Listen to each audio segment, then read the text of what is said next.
mesej lagu yang tersasar, yang mengajak manusia berahi, yang mengajak manusia kepada lupa Allah, itu mendatang. Aridi namanya. Kita bawa contoh paling mudah, tuan-tuan puan-puan para hadis sekalian, macam meniaga. Meniaga ni satu pekerjaan yang sangat dituntut dalam Islam. Semua orang tahu meniaga. Tapi dalam Quran kalau kita baca, kita jumpa satu ayat, wailul lil mutaffifin. Celakalah orang yang meniaga. Tiba-tiba Allah keluar satu statement, celakalah, binasalah orang yang meniaga. Sedangkan meniaga itu satu pekerjaan yang bagus. Kenapa celaka? Kerana selepas daripada ayat itu Allah menyatakan ketika dia berniaga, dia menipu dalam timbangan. Dia menipu dalam timbangan.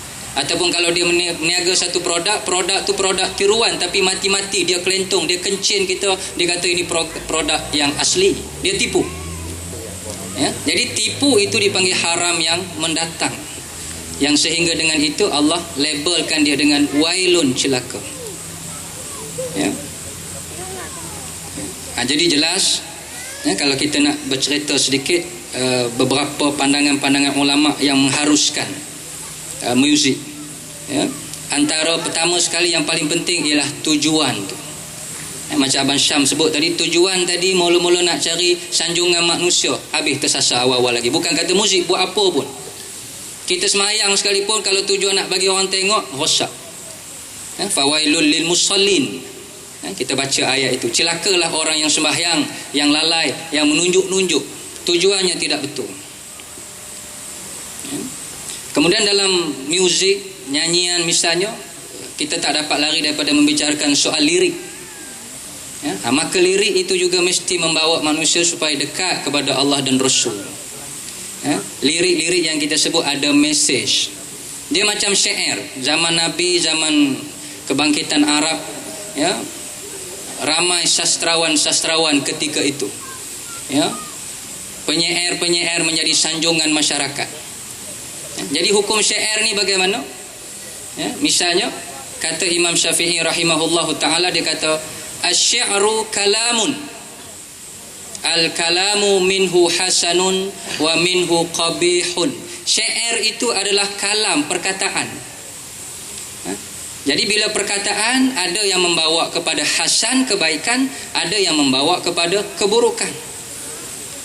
Jadi begitu kalau kita nak kiaskan dengan lirik. Lirik itu hanya perkataan, kalam. Jadi ada lirik yang membawa mesej kepada kebaikan, ada lirik yang membawa mesej kepada menjauhkan manusia daripada agama. Maka sebab itu penggiat-penggiat seni mana tahulah, di kalangan pelajar-pelajar yang bercita-cita nak jadi artis, nak jadi penyanyi suatu hari nanti, tak salah, harus. Tapi pastikan anda memilih lirik-lirik yang membawa mesej. Contoh kalau kita ambil satu dua lagu yang agak sepatutnya kena ada lembaga penapis, lembaga panel syariah yang menapis lirik-lirik lagu ni. Dia kena ada macam bank-bank Islam, dia ada panel syariah. Sepatutnya dalam seni hiburan pun kena ada panel syariah dia. Macam drama kita ada, orang panggil apa, penapis-penapis tu, finas. Agak-agak dalam finas tu ada tak seorang dua orang ulama yang duduk dalam tu nak menapis filem ini, drama ni lulus ke tak lulus di sisi sejarah. Itu yang keluar macam-macam. Kita tak martabatkan ulama sebenarnya. Ulama ni jadi tukang baca doa je. Jadi lirik misalnya contoh satu lagu, sempat saya salin. Lena aku di dalam pelukanmu, tak pernah ku rasa cinta sebegini. Lagu siapa tu? Sebutlah siapa pun kan. Lena aku dalam pelukanmu. Jadi lirik tu membawa kepada pergaulan sosial, pergaulan yang melibatkan lelaki perempuan, berpeluk-peluk dan seumpama. Bahaya lirik-lirik yang sebegitu. Yang terbaru lagu apa tu? 14. Berdua bersatu tu macam mana dia punya chorus tu? Cuba nyanyi sikit. Bro hak tadi tu. Bro macam tu dia tak nyanyi lagu tu macam mana? Dia tak layan lagu tu. Jika denganmu salah, ku tak mahu yang benar. Tengok lirik. Jika denganmu salah, dah tahu salah pun tak nak benar dah.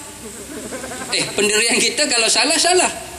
Kita mesti nakkan kebenaran, tapi cinta punya pasal buat salah macam mana pun pedulikan. Ini lirik-lirik yang tak mendorong. Nampak? Ya? Jadi pastikan lirik-lirik kita yang ada konsep ketuhanan. Ya? Engkau yang pertama, tiada akhirnya. Itu semua lagu untuk ketuhanan. Bentangkan ku permaidani. Aduh.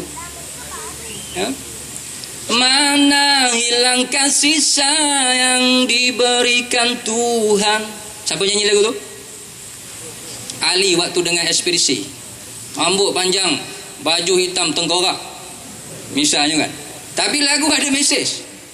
Mana hilang kasih sayang manusia sampai berbunuh-bunuhan. Okeylah kalau kita dengar mengingatkan soal persaudaraan, kasih sayang sesama manusia.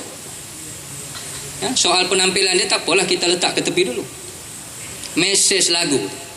Jangan bawa kepada berahi pemujaan wanita, pemujaan arak, cinta dunia yang sampai lupa akhirat, gairah. Sungguh ku tak mampu menahan rindu.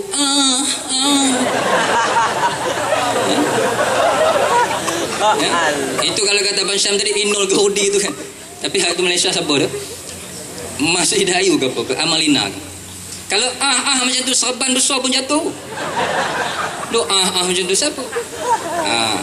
Ya? Jadi benda-benda sebini yang sebenarnya perlu ditapis, yang Islam datang memandu. Ya, memandu. Itu soal lirik. Ya?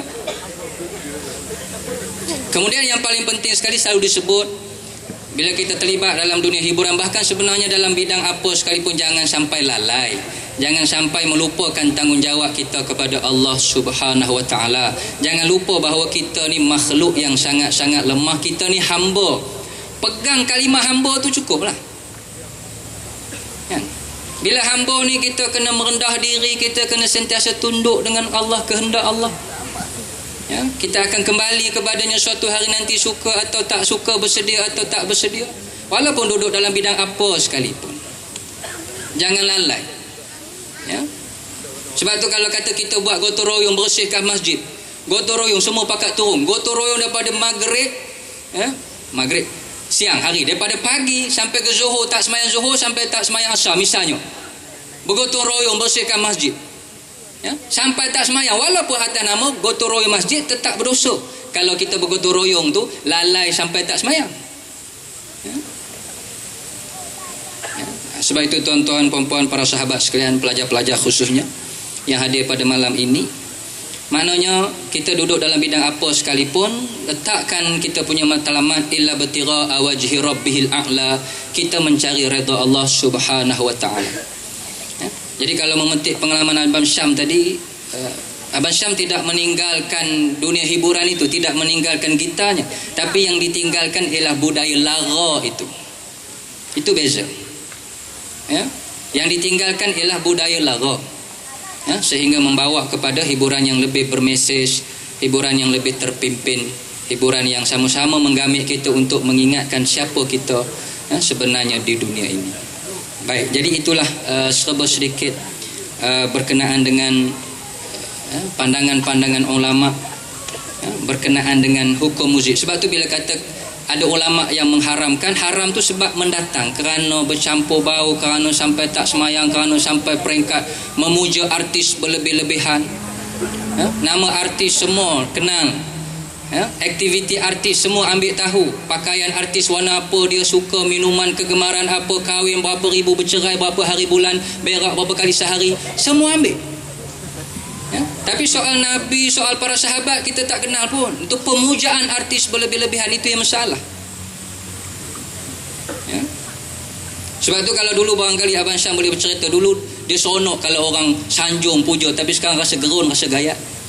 Ya? Kerana dalam hati kecil Abang Syam dia nak pujalah Allah, pujalah Rasul melebihi memuja Abang Syam sendiri. Ya? Sepatutnya arti-arti begitu. Bila dia berada di pentas, dia kata, wahai peminat-peminat saya tahu anda minatkan saya, tapi ingat, anda kena minat Allah dan Rasul lebih lagi daripada saya. Kalau semua artis cakap macam tu, selamat. Ya? Ya? Tak adalah budaya sampai memuja berlebih-lebih, setengah-setengah tu sampai histeria. Ya. Oh. Pernah tengok histeria kalau Michael Jackson dulu pensan berapa orang, histeria macam kena rasuk setan tu, setan pun pening kepala. Setan kata, aku tak buat apa pun lagi. Ha? Sampai setan-setan merungut kerana kerja mereka telah tak ada hari ni. Barangkali mereka akan tunjuk perasaan, ya? Minta balik hak asasi mereka dikembalikan. Setan sampai tak ada kerja ni.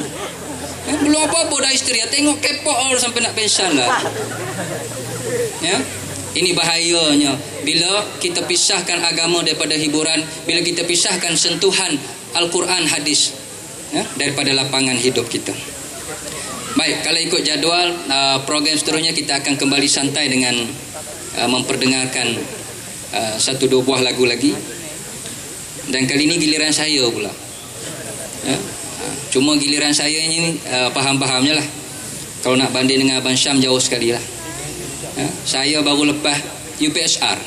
Kalau derajatnya lah, Abang Syam dah master, dah PhD, dah profesor. Jadi jangan bandingkan petikan kita saya dengan petikan Abang Syam, tak sama. Kalau ada sumbang-sumbang tu buat pekak je lah. Buat tak dengar je. Sebab kita punya tahap tak kat UPSR je. Bolehlah petik-petik gitu. Boleh kan? Kita berehat kejap. Berehat maksudnya kita bersantai. Kita akan dengarkan satu dua buah lagu, kemudian Abang Syam sendiri akan mainkan satu dua buah lagu. Jadi kita berhenti untuk slot ini untuk menikmati seketika hiburan sampai menghayati mesej.